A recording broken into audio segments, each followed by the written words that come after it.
Hi everyone, Kochi to Velankanni യാത്രയുടെ second എപ്പിസോഡിലേക്ക് എല്ലാവർക്കും സ്വാഗതം. നമ്മൾ ഇതുവരെ യാത്ര ചെയ്തത് കൊച്ചിയിൽ നിന്ന് വേളാങ്കണ്ണിയിലേക്ക് യാത്ര ചെയ്യുന്ന യൂഷ്വൽ റൂട്ടല്ല നമ്മൾ സെലക്ട് ചെയ്തത് കൊച്ചിയിൽ നിന്ന് നേരെ മുണ്ടക്കയം, അവിടുന്ന് കുമളി, കമ്പം തേനി, ദിണ്ടുഗൽ, നാഗപട്ടണം വഴി വേളാങ്കണ്ണിയാണ്. നമ്മൾ വീട്ടിൽ നിന്ന് ഏതാണ്ട് ഉച്ചയ്ക്ക് 2 മണിയോടെ നമ്മൾ വീട്ടിൽ നിന്ന് ഇറങ്ങി. കുട്ടികളൊക്കെ ഒപ്പം ഉണ്ടായിരുന്നതുകൊണ്ട് തന്നെ ചെറിയ ചെറിയ ബ്രേക്ക് എടുത്തിട്ടാണ് നമ്മൾ ട്രാവൽ ചെയ്തത്. അതുകൊണ്ട് തന്നെ രാവിലെ ഒരു 6:30 കഴിഞ്ഞിട്ടാണ് നമ്മൾ വേളാങ്കണ്ണി എത്തിയത്. നമ്മൾ പ്രതീക്ഷിച്ച സമയം തന്നെയായിരുന്നു. 7 മണിക്കാണ് ഹോട്ടലിൽ ചെക്ക് ഇൻ ചെയ്യാനായിട്ട് നമ്മൾ പറഞ്ഞിരുന്നത്. ബീച്ചിനടുത്തോട് തന്നെയുള്ള പീറ്റേഴ്സ് ഇൻ എന്ന് പറഞ്ഞിട്ടുള്ള ഒരു ഹോട്ടലാണ് നമ്മൾ ബുക്ക് ചെയ്യുന്നത്. 3 റൂംസാണ് ബുക്ക് ചെയ്യുന്നത്. അത്യാവശ്യം നല്ല സ്പേഷ്യസ് ആയിട്ടുള്ള റൂംസ് ആയിരുന്നു. കുറച്ച് എക്സ്പെൻസീവ് ആണ് സാധാരണ ഉള്ളതിനേക്കാളും, പക്ഷെ നല്ല റൂംസ് ആയിരുന്നു. അപ്പോൾ നമ്മൾ ബാഗൊക്കെ റൂമിലെടുത്ത് വെച്ചു, ചെക്ക് ഇൻ ചെയ്തു, ബാഗെല്ലാം റൂമിലെടുത്ത് വെച്ചു. നമ്മൾ ബ്രേക്ക്ഫാസ്റ്റിന് വേണ്ടി പുറത്തിറങ്ങി. വേളാങ്കണ്ണി പള്ളിയുടെ അടുത്ത് ശരവണഭവൻ എന്ന് പറഞ്ഞിട്ടുള്ള ഹോട്ടലുണ്ട്. അപ്പോൾ ഞങ്ങൾ അവിടെ നിന്ന് ബ്രേക്ക്ഫാസ്റ്റ് വാങ്ങിക്കാമെന്ന് കരുതിയത്. കുട്ടികളെല്ലാം ഉള്ളതുകൊണ്ട് ഹോട്ടലിൽ വന്ന് ഭക്ഷണം കഴിക്കാമെന്ന് പറയുന്നത് പ്രാക്ടിക്കൽ അല്ല. അപ്പോൾ അവിടെ നിന്ന് പാഴ്സൽ വാങ്ങിച്ചിട്ട് റൂമിലേക്ക് കൊണ്ടുവരാമെന്ന് വിചാരിക്കുന്നത്. വേളാങ്കണ്ണിയെ പറ്റി പറയുവാണെങ്കിൽ ഒരു കാര്യം പ്രത്യേകം എടുത്ത് പറയണം. ഞാൻ പല വ്ളോഗുകളിലും കണ്ടു വേളാങ്കണ്ണിയിൽ ഇങ്ങനെ വൃത്തിയില്ല, അവിടുത്തെ ആളുകൾ അങ്ങനെയാണ് ഇങ്ങനെയാണെന്നൊക്കെ.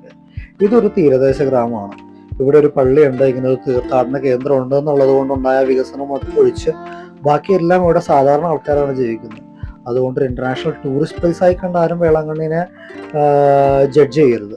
ഇതൊരു ഗ്രാമമാണ്, നമ്മുടെ നാട്ടിൽ തന്നെയുള്ള ഒരു ഗ്രാമമാണ്, ഒരു തീരദേശ മത്സ്യബന്ധന ഗ്രാമമാണ്. അപ്പോൾ ബ്രേക്ക്ഫാസ്റ്റ് എല്ലാം കഴിഞ്ഞ് എല്ലാവരും പള്ളിയിലേക്ക് ഇറങ്ങി. അപ്പം നമുക്കിന്ന് 1-2 നേർച്ച കഴിക്കാനുണ്ട്. അതിൽ പ്രധാനപ്പെട്ടത് കുട്ടികളുടെ തലമുട്ടടിക്കലാണ്. നമുക്ക് എല്ലാവർക്കും അങ്ങോട്ട് പോകാം.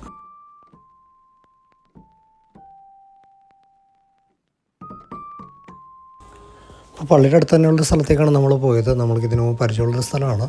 അവിടെ കുട്ടികൾക്ക് മുട്ടടിക്കുന്നതിന്, കുട്ടികൾക്കല്ല ആർക്കായാലും മുട്ടടിക്കുന്നതിന് 50 രൂപയാണ് ചാർജ്. അപ്പോൾ നമുക്ക് 4 പേർക്കുള്ള കൂപ്പൺ നമ്മളെടുത്തു.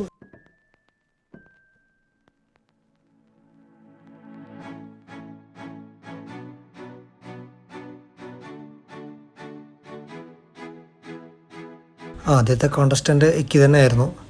അവന് ആദ്യം പ്രശ്നമൊന്നുമില്ലായിരുന്നു, പക്ഷേ പിന്നെ അവൻ എന്തോ ഒരു പേടി വന്നിട്ട് അവൻ കരയാൻ തുടങ്ങി. എന്നാലും കുറച്ച് കഴിഞ്ഞപ്പോഴത്തേക്കും അവൻ ഓക്കെ ആയി. ബാക്കി 3 പേരുടെയും പരിപാടി ഇവിടെ എന്താ സംഭവിക്കുന്നതെന്ന് അവർ അറിയുന്നതിന് മുമ്പ് തന്നെ കാര്യങ്ങൾ കഴിഞ്ഞിരുന്നു. കാരണം ഈ ചെയ്യുന്ന ചേട്ടന്മാരുണ്ടല്ലോ, അവർ അത്രയ്ക്ക് സ്കിൽഡായിരുന്നു.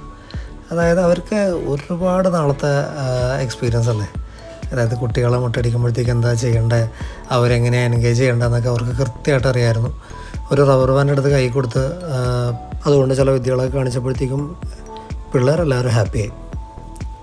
ഉണ്ടോ, അച്ചുവിൻ്റെയൊക്കെ മുട്ടടിക്കുമ്പോഴത്തേക്കും അവൻ ഭയങ്കര കളിയാണ്. അവൻ അറിയുന്ന കൂടിയില്ല കാര്യങ്ങൾ എന്താ നടക്കുന്നതെന്നൊക്കെ.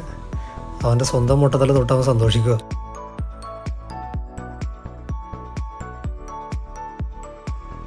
അപ്പോൾ അതേപോലെ തന്നെ ആയിരുന്നു കേട്ടോ. സ്വന്തം മുടി പോകുന്ന കാര്യം അവൻ അറിഞ്ഞിട്ട് കൂടിയില്ല എന്നുള്ളതാണ് അതിലും വലിയ തമാശ. എല്ലാത്തിനും സഹകരിച്ച് കുഞ്ഞുമേരിയും കൂടെ ഉണ്ടായിരുന്നു കേട്ടോ. അങ്ങനെ മുട്ടകൾ 4 റെഡി. അടുത്തതായിട്ടുള്ളത് ഇവരെയും കൊണ്ട് പള്ളിയിലേക്ക് പോവുക, ആ നേർച്ചകളും കാര്യങ്ങളും കഴിക്കുക. മുട്ടയടിച്ച് കഴിഞ്ഞിട്ട് ഇനി അടുത്ത പരിപാടി എന്ന് പറയുന്നത് കുട്ടികളെയും കൊണ്ട് പള്ളിയിൽ പോയിട്ട് നേർച്ച കഴിക്കുക എന്നുള്ളതാണ്. തൊട്ടടുത്ത കടയിൽ നിന്ന് തന്നെ അതിനുള്ള തിരിയും കാര്യങ്ങളൊക്കെ ഞങ്ങൾ വാങ്ങിച്ചു. ഒരാൾക്ക് ഏതാണ്ട് ഒരു 700 രൂപ അടുത്തായി അതിന് ചിലവ്. പല റേറ്റിലുണ്ട് കേട്ടോ. 700 രൂപ മുതൽ 1500 രൂപ വരെയുള്ള പെർ ഹെഡ് നേർച്ചകളുണ്ട്. ആ തൊട്ടടുത്ത കടയിൽ നിന്ന് തന്നെ ഇങ്ങനെ ആൾ രൂപമായിട്ടും തിരിയായിട്ടും അങ്ങനെ ഒരു പാക്കേജ് പോലെയാണ് അവിടെ കൊടുക്കുന്നത്. പള്ളിയുടെ ഈ ഒരു സൈഡ് മുഴുവൻ അതിനുള്ള കടകളാണ്. അതായത് നേർച്ച കഴിക്കാനുള്ള തിരി, ആൾ രൂപം, പിന്നെ കുട്ടികളില്ലാത്തവർക്ക് നേർച്ചയ്ക്ക് വേണ്ടിയിട്ട് തൊട്ടിൽ കെട്ടുക, വീടില്ലാത്തവർക്ക് വേണ്ടിയിട്ട് താഴിടുക, അങ്ങനെയുള്ള ചില നേർച്ചകൾ കൂടി ഇവിടെ ഉണ്ട്. ഈ ഭാഗത്തെല്ലാം അതിനുള്ള കടകളാണ്. അപ്പോൾ ആവശ്യമുള്ളവർക്ക് ഇവിടുന്ന് സാധനം വാങ്ങിച്ചിട്ട് പള്ളിയിൽ കൊണ്ടുപോയി ആ നേർച്ച കഴിക്കാം. അപ്പോൾ നമ്മളിനി നേരെ പള്ളിയിലേക്ക്. നല്ല വെയിലുള്ളൊരു ദിവസമായിരുന്നു. നമ്മൾ ഇതിനു മുമ്പ് വന്നപ്പോഴത്തേക്കും നവംബറിലാണ് വന്നത്. എൻ്റെ മൂത്ത മോളുടെ തലമുട്ടടിക്കാനായിട്ട് നമ്മൾ വന്നത് നവംബറിലാണ്. പക്ഷേ അന്ന് നവംബറിൽ ഇവിടുത്തെ കാലാവസ്ഥ എന്ന് പറയുന്നത് നല്ല മഴയാണ്. നമ്മളിപ്രാവശ്യം വന്നത് ഓഗസ്റ്റ് 3rd വീക്കാണ്. അതുകൊണ്ട് തന്നെ നല്ല കാലാവസ്ഥയായിരുന്നു, കുഴപ്പമൊന്നും ഉണ്ടായിരുന്നില്ല, തിരക്കും കുറവായിരുന്നു. സെപ്റ്റംബർ ആകുമ്പോഴത്തേക്കും ഇവിടുത്തെ പെരുന്നാളാണ്, അതുകൊണ്ട് നല്ല തിരക്കായിരിക്കും. ഇങ്ങോട്ട് വരാൻ താല്പര്യമുള്ളവർ ഈ ഒരു കാര്യങ്ങളൊക്കെ ഓർത്തു വരിക. വെക്കേഷൻ സമയത്തൊക്കെ ഇവിടെ നല്ല തിരക്കായിരിക്കും. അതുകൂടാതെ തന്നെ നവംബർ ഡിസംബർ ആ സമയത്ത് വരുമ്പോഴത്തേക്കും നല്ല മഴയായിരിക്കും. നേർച്ചകളൊക്കെ കഴിഞ്ഞതിന് ശേഷം ഞങ്ങൾ പയ്യെ റൂമിലേക്ക് പോയി. ഈ വെയിലിൻ്റെ ചൂടൊക്കെ ഒന്ന് താഴ്ന്നിട്ട് ഇനി പള്ളിയിലേക്ക് വരാമെന്ന് വിചാരിച്ചു. ഞാൻ ആ സമയം നോക്കിയിട്ട് ക്യാമറ എടുത്ത് പുറത്തേക്ക് ഇറങ്ങി കുറച്ച് നല്ല പിക്ചേഴ്സ് എടുക്കാമെന്ന് വിചാരിച്ചിട്ടാണ്. അധികം പിക്ചേഴ്സ് എടുക്കാനൊന്നും പറ്റിയില്ല. ഞാനെടുത്ത പിക്ചേഴ്സ് ഞാൻ കാണിച്ചു തരാം കേട്ടോ. വളരെ കുറച്ച് ഫോട്ടോസ് എടുക്കാൻ മാത്രമേ എനിക്ക് പറ്റുള്ളൂ, കാരണം നല്ല വെയിലായിരുന്നു, അവിടെ നിൽക്കാൻ പറ്റുന്നുണ്ടായിരുന്നില്ല.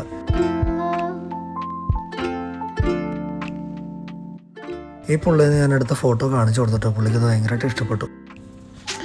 ഞാൻ തിരിച്ച് റൂമിലെത്തിയപ്പോഴത്തേക്കും നമ്മുടെ മുട്ടപ്പിള്ളേർ രണ്ടുപേരും എഴുന്നേറ്റിട്ടുണ്ടായിരുന്നു. വെയിൽ ചെറുതായിട്ടൊന്ന് കുറഞ്ഞതുകൊണ്ട് എൻ്റെ ഒരു പേഴ്സണൽ നേർച്ച ഉണ്ടായിരുന്നു. അതിന് വേണ്ടിയിട്ട് ഞാനൊന്ന് പുറത്തേക്ക് ഇറങ്ങി. നിങ്ങൾ കേട്ടിട്ടുണ്ടാവും, വേളാങ്കണ്ണി പള്ളിയിൽ ഇങ്ങനെ ഒരു നേർച്ച കൂടിയുണ്ട്. അത് ഇവിടെ മാതാവ് പ്രത്യക്ഷപ്പെട്ടൊരു പള്ളിയുണ്ട്. വേളാങ്കണ്ണി മാതാവ് പ്രത്യക്ഷപ്പെട്ട ഒരു ബാലന് അത്ഭുതം കാണിച്ചു എന്ന് പറയുന്ന ഒരു പള്ളിയുണ്ട്. ആ പള്ളിയുടെ അങ്ങോട്ട് ഒരു മണൽ വിരിച്ച ഒരു വഴിയിൽ കൂടി മുട്ടിൽ നിരങ്ങി ചെല്ലുക എന്ന് പറയുന്ന ഒരു നേർച്ച കൂടിയുണ്ട് ഇവിടെ. അപ്പോൾ അത് നടത്താനായിട്ട് നമ്മൾ പോകുന്നത്. ഞാൻ കുറച്ച് നാൾ മുമ്പ് നേർന്നതാണ്. അപ്പോൾ അത് നടത്താനായിട്ട് ഞാൻ പോകുന്നത്. ഇതാണ് അതിൻ്റെ സ്റ്റാർട്ടിങ് പോയിൻ്റ്. കുറച്ച് ദൂരമുണ്ട് ഇവിടെ നിന്ന് അങ്ങോട്ട്. അപ്പോൾ വെയിലൊക്കെ ആറിയതുകൊണ്ട്, വെയിലിൻ്റെ കാഠിന്യമൊക്കെ ഇച്ചിരി കുറഞ്ഞതുകൊണ്ട് നമ്മൾ ഈ ഒരു സമയത്ത് ഇവിടുന്ന് സ്റ്റാർട്ട് ചെയ്യാം എന്ന് വിചാരിച്ചു.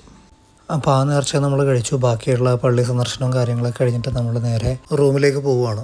ഇനി നാളെ രാവിലെ 9 മണിക്കാണ് മെയിൻ പള്ളിയിൽ കുർബാന. മലയാളം കുർബാനയാണ്. അപ്പോൾ അത് കൂടാനായിട്ട് രാവിലെ വരണം. തിരിച്ച് റൂമിലേക്ക് പോകുമ്പോഴുള്ള 1-2 ഇൻട്രസ്റ്റിംഗ് ആയിട്ടുള്ള കാര്യങ്ങളോട് നിങ്ങളെ ഞാൻ കാണിച്ചു തരാം.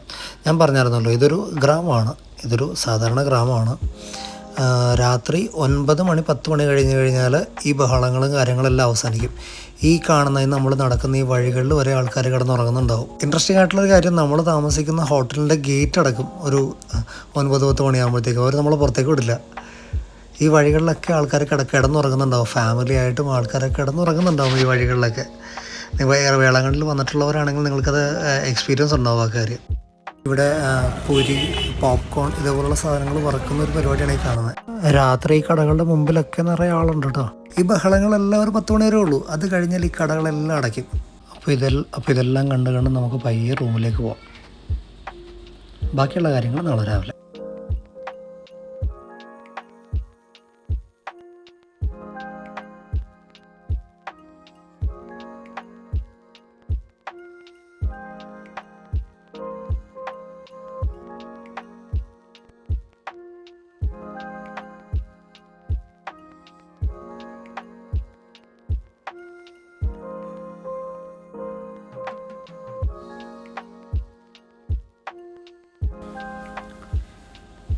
Good morning. വേളാങ്കണ്ണിയിൽ ഡേ 2. ഇന്ന് നമ്മളുടെ ഫൈനൽ ഡേ ആണ് വേളാങ്കണ്ണിയിൽ. നമ്മളിന്ന് റൂം ചെക്കൗട്ട് ചെയ്യും. നമ്മൾ തിരിച്ച് നാട്ടിലേക്ക് വരും. അപ്പോൾ അതിന് മുൻപ് രാവിലെ 9 മണിക്ക് പള്ളിയിൽ കുർബാനയുണ്ട്. അപ്പോൾ അതിന് വേണ്ടി എല്ലാവരും റെഡി ആയിക്കൊണ്ടിരിക്കുവാണ്. കുട്ടികളൊക്കെ ഭക്ഷണം കഴിച്ച് കഴിഞ്ഞു. ഇതാണ് നമ്മളുടെ റൂം കേട്ടോ. ഇതാണ് ഏറ്റവും വലിയ റൂം കൂട്ടത്തിലുണ്ടായിരുന്നത്. 4 പേർക്ക് കിടക്കാനുള്ള റൂമാണ്. നമ്മൾ 5 പേരുണ്ടായിരുന്നത് കൊണ്ട് അവരൊരു എക്സ്ട്രാ ബെഡ് കൂടി നമുക്ക് തന്നു. ഇതാണ് അടുത്ത റൂം. ഇതൊരു 3 പേർ കിടക്കാനുള്ള റൂമാണ്. ഒരു കിങ് സൈസ് ബെഡും ഉണ്ടായിരുന്നു, ഒരു സിംഗിൾ കോട്ട് ബെഡും ഉണ്ടായിരുന്നു. അത്യാവശ്യം സ്പേഷ്യസ് ആയിട്ടുള്ള നല്ല റൂമാണ്. നമ്മൾ ചെക്കൗട്ടൊക്കെ ചെയ്തു, ബാഗ് പാക്ക് ചെയ്ത് പുറത്തേക്ക് ഇറങ്ങി. ഇനി നമ്മളുടെ വണ്ടിയിലേക്ക് ഇതെല്ലാം ലോഡ് ചെയ്തിട്ട് നമ്മൾ നേരെ പള്ളിയിലേക്ക് പോകും. കുറച്ച് ലേറ്റായി. പള്ളിയിൽ 9 മണിക്കാണ് കുർബാന ഉണ്ടായിരുന്നത്. നമ്മൾ കുറച്ച് ലേറ്റായിപ്പോയി, കാരണം എല്ലാവരും റെഡിയാക്കി വരണ്ടേ. അപ്പോൾ നമ്മൾ ഇന്നലെ നേർച്ച കഴിക്കാനായിട്ട് പോയ പാത്താണിത്. ഇന്നും ഒരുപാട് പേരുണ്ട് അവിടെ നേർച്ച കഴിക്കാനായിട്ട്.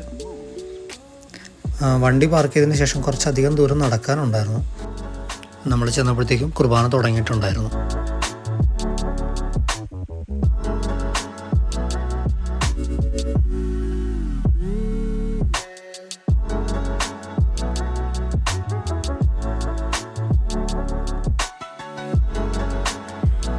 പള്ളിയിൽ ചെന്ന് സ്വസ്ഥമായിട്ട് കുർബാനയെല്ലാം കൂടി നമ്മൾക്ക് ഇനി രൂപമുത്തണം. അപ്പോൾ അതിന് വേണ്ടിയിട്ടുള്ളൊരു നീണ്ട ക്യൂ ആണിത്. അപ്പോൾ നമ്മൾ ആദ്യം ചെന്നപ്പോഴത്തേക്കും നമ്മൾ ഓപ്പോസിറ്റ് സൈഡിലായിപ്പോയി. ഇനി അപ്പുറത്തോട്ട് പോകണം. ഇതൊരു നീളത്തിലുള്ള പള്ളിയാണ്. അതുണ്ടോ, പള്ളിയുടെ ഓൾട്ടറിൻ്റെ 2 സൈഡിലോട്ട് നല്ല നീളത്തിലാണ് ഈ പള്ളിയുള്ളത്. ഒരുപാട് പേർക്ക് ഒരേ സമയം നിന്ന് കുർബാന കൂടാം. അതുകൊണ്ടോ, ഇതെല്ലാം മലയാളികളാണ്. മലയാളം കുർബാന കൂടാനായിട്ട് വന്നവരാണ് ഈ കാണുന്നത് മുഴുവനും. നമ്മൾ ചെന്നു പ്രാർത്ഥിച്ചു, രൂപമുത്തി കുറച്ച് നേരം പള്ളിയുടെ ഉള്ളിലിരുന്ന് പ്രാർത്ഥിച്ചതിന് ശേഷം നമ്മൾ പുറത്തേക്ക് ഇറങ്ങി.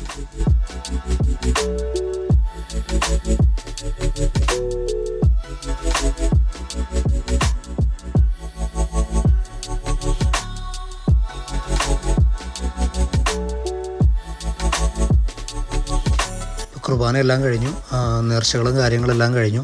നമ്മൾ വേളാങ്കണ്ണിനോട് ടാറ്റ പറയുവാണ്. ഇനി അടുത്ത ഡെസ്റ്റിനേഷൻ പൂണ്ടി മാതാപ്പള്ളിയാണ്.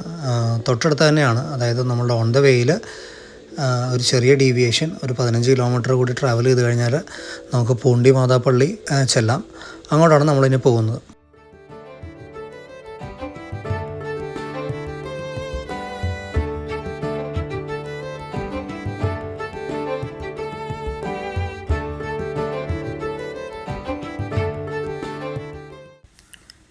കുട്ടികൾക്ക് വേണ്ടിയിട്ട് നമ്മൾ വേളാങ്കണ്ണിയിൽ നിന്ന് കുറച്ച് തൈര് സാധം വാങ്ങിച്ചിട്ടുണ്ടായിരുന്നു. നല്ല ഭക്ഷണമായിരുന്നു കേട്ടോ. ഒരു ചേച്ചി അവിടെ വെള്ളം കുടിക്കാനായിട്ട് നമ്മൾ കുറച്ച് നേരം നിർത്തിയപ്പോഴത്തേക്കും കൊണ്ടുവന്ന് തന്നതാണ്. നല്ല ഭക്ഷണമായിരുന്നു. അപ്പോൾ കുട്ടികൾക്ക് വളരെ ഇഷ്ടപ്പെട്ടു. അപ്പോൾ എല്ലാവരും ബസ്സിൽ നിന്ന് തന്നെ കഴിക്കുവാണ്.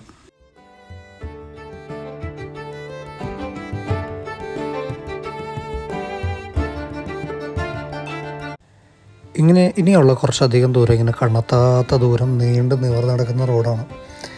യാത്രകളെ ഒരുപാട് സ്നേഹിക്കുന്ന എല്ലാവർക്കും ഇഷ്ടപ്പെടുന്നൊരു കാര്യമാണ് ഇങ്ങനെ നീണ്ടു നിവർന്ന് കിടക്കുന്ന റോഡുകൾ. എനിക്കിഷ്ടമാണ് ഒരുപാട്. അതുകൊണ്ട് തന്നെ ഈ പ്രാവശ്യം തിരിച്ചു പോകുമ്പോഴത്തേക്ക് ഞാനൊരു കാര്യം ഉറപ്പിച്ചതാണ്. ഞാൻ ഉടനെ തന്നെ അടുത്ത് തന്നെ ഞാൻ ഒരു ബൈക്ക് ട്രിപ്പ് ഇങ്ങോട്ട് പ്ലാൻ ചെയ്യുന്നുണ്ട്. ഞാനും പറ്റുമെങ്കിൽ എൻ്റെ 1-2 ക്ലോസ് ഫ്രണ്ട്സുമായിട്ട് ബൈക്കിൽ ഇങ്ങോട്ട് ഒരു യാത്ര വേളാങ്കണ്ണിക്ക്. പ്ലാൻ ഇതാണ്: വേളാങ്കണ്ണി, അവിടെ നിന്ന് പറ്റുമെങ്കിൽ രാമേശ്വരം, കന്യാകുമാരി, തിരിച്ച് കൊച്ചി. ഇതാണ് എൻ്റെ പ്ലാൻ.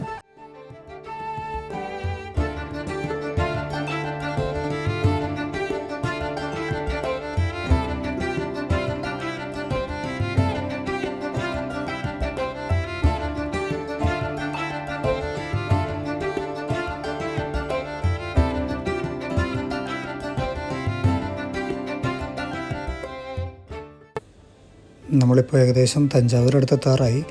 കോവിലൂർ എന്ന് പറയുന്നൊരു സ്ഥലമാണത്. നമ്മളിതുവരെ ഭക്ഷണം കഴിച്ചിട്ടില്ല. അപ്പോൾ ഭക്ഷണം കഴിക്കാനായിട്ട് ഇനി എവിടെയെങ്കിലും ഒരു നല്ല സ്ഥലം കണ്ടു കഴിഞ്ഞാൽ നിർത്തണം. തഞ്ചാവൂർ ഇവിടെ നിന്ന് 16 കിലോമീറ്റർ എന്നാണ് കാണിക്കുന്നത്. നമ്മളിപ്പോൾ ഓൺ ദ വേയിൽ ഭക്ഷണം കഴിക്കാനായിട്ട് നിർത്തിയതാണ്. കോവിലൂർ എന്ന് പറഞ്ഞ സ്ഥലമാണത്. ഇവിടെ റോഡ് സൈഡിൽ തന്നെയുള്ള ഒരു ഫാസ്റ്റ് ഫുഡ് റെസ്റ്റോറൻ്റാണത്. വളരെ സിമ്പിളായിട്ടൊരു കട. നമ്മളുടെ സാധാരണ ഇഷ്ടപ്പെട്ട ഭക്ഷണങ്ങളായ പൊറോട്ടയും ചിക്കനും പിന്നെ തമിഴ്നാട് സ്റ്റൈൽ ഊണൊക്കെ ഇവിടെ ഉണ്ടായിരുന്നു. നമ്മൾ വേറെ കുറേ സ്ഥലത്തെ കണ്ടിട്ടുള്ള അമ്മ റെസ്റ്റോറൻറ്റ് പോലെ ഈ ഹോട്ടലിന് മുകളിൽ എഴുതി വെച്ചിട്ടുണ്ട് തലൈവർ ഉണവകം. കണ്ടോ, തലൈവർ ഉണവകം. കരുണാനിധി ഫാൻസാണെന്ന് തോന്നുന്നു, അറിയില്ല. നല്ല ഭക്ഷണമായിരുന്നു. അപ്പോൾ നമ്മൾ ഭക്ഷണമെല്ലാം കഴിഞ്ഞ് വാഷ്റൂമിൽ പോകാനുള്ളവർക്കൊക്കെ സൗകര്യം ഉണ്ടായിരുന്നു. അതെല്ലാം കഴിഞ്ഞിട്ട് നമ്മൾ നേരെ ഇനി പൂണ്ടിയിലേക്ക് പോവുകയാണ്.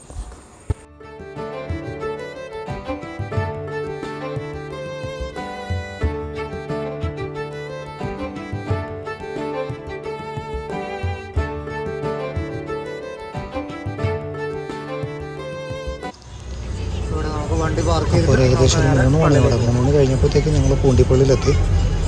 ഇവിടെ നമ്മൾ വിചാരിച്ച പോലെ തിരക്കൊന്നുമില്ലായിരുന്നു. എനിക്ക് തോന്നുന്നു ഇത് ഒരു സീസൺ ആയിരിക്കില്ല ഈ പള്ളിയുടെ, അല്ലെങ്കിൽ ഈ സ്ഥലത്ത് ഒരു സീസൺ ആയിരിക്കില്ല ഇത്. അതുകൊണ്ടായിരിക്കും വളരെ കുറച്ച് ആൾക്കാർ മാത്രമേ ഞങ്ങൾ കണ്ടുള്ളൂ. ഇവിടെ അധികം നേരം ഞങ്ങളുണ്ടായില്ല. കൂടി ഒരു മണിക്കൂർ അടുത്ത് മാത്രമേ ഞങ്ങളിവിടെ ഉണ്ടായുള്ളൂ. ഞങ്ങൾ ചെന്നപ്പോഴേക്കും പള്ളിയിലേക്ക് അവിടെ ആരാധന നടക്കുന്നുണ്ടായിരുന്നു. ഈ പള്ളിയിൽ ഞാൻ ഇതിനു മുമ്പ് ഒരു പ്രാവശ്യം മാത്രം വന്നിട്ടുണ്ടായിരുന്നുള്ളൂ. എനിക്ക് ഏതാണ്ട് ഒരു 10 വയസ്സ് പ്രായമുള്ളപ്പോഴായിരുന്നു അത് കഴിഞ്ഞിട്ട് വരുന്നത് ഇപ്പോഴാണ്. അന്നത്തെ പൂണ്ടിപ്പള്ളി എനിക്ക് ഓർമ്മ പോലും ഇല്ല. പൂണ്ടിപ്പള്ളിയിൽ വന്നതായിട്ട് മാത്രമേ എനിക്ക് ഓർമ്മയുണ്ട്, അല്ലാതെ അതിനെക്കുറിച്ചുള്ള ഓർമ്മകളില്ല. അതുകൊണ്ട് ഈ പള്ളി എങ്ങനെയായിരുന്നു, എന്താണ് ഇവിടുത്തെ പ്രധാന കാര്യം, അതൊന്നും എനിക്കറിയില്ല. വളരെ കുറച്ച് നേരം മാത്രമേ നമ്മൾ പൂണ്ടിപ്പള്ളിയിൽ ഉണ്ടായിരുന്നുള്ളൂ. പ്രാർത്ഥിച്ചു, ആ പരിസരത്ത് കുറച്ച് നേരം സ്പെൻഡ് ചെയ്തു. അവിടുത്തെ ക്യാൻറ്റീനിൽ നിന്നൊരു ചായ കുടിച്ചു. അതിനുശേഷം ഞങ്ങൾ പൂണ്ടിപ്പള്ളിയിൽ നിന്ന് ഇറങ്ങി. ഇനി നമുക്ക് വേറെ ഡെസ്റ്റിനേഷനൊന്നുമില്ല, നേരെ വീട്ടിലേക്ക്. നമ്മൾ വന്ന റൂട്ട് തന്നെ തിരിച്ചു പോകുന്നത്. അതായത് ഇവിടെ നിന്ന് നേരെ ദിണ്ടുകൽ, അവിടെ നിന്ന് കുമളി, അത് കഴിഞ്ഞ് മുണ്ടക്കയത്ത് നിന്ന് നേരെ കൊച്ചി.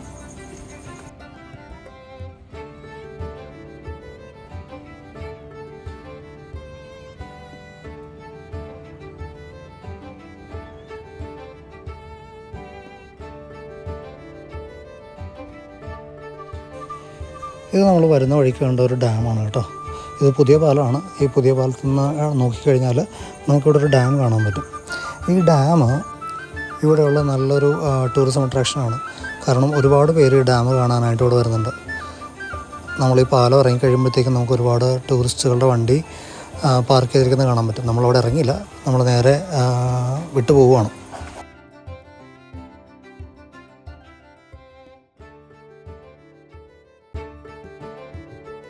എൻ്റെ ഊഹം ശരിയാണെങ്കിൽ കാവേരി നദിയുടെ ഒരു ഭാഗത്തുള്ള ഒരു അണക്കെട്ടാണിത്. എനിക്ക് തോന്നുന്നു ഇവിടുത്തെ മെയിനായിട്ട് കൃഷി ആവശ്യങ്ങൾക്കായിട്ട് ജലം ഉപയോഗിക്കാനായിട്ടാണ് ഈ അണക്കെട്ട് ഉള്ളത് ഇവിടെ.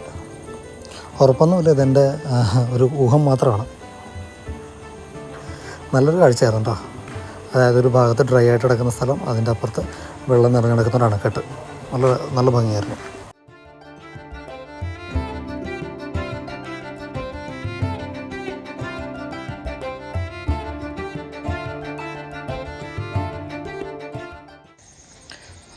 നമ്മളിപ്പോൾ ഒരു ഹൈവേയിലോട്ട് കയറുവാണ്. ഇതൊരു ബ്രിഡ്ജാണ്. ഈ ബ്രിഡ്ജ് ഫേമസ് ആയിട്ടുള്ള കാവേരി നദിക്ക് കുറുകെയുള്ളൊരു ബ്രിഡ്ജാണിത്.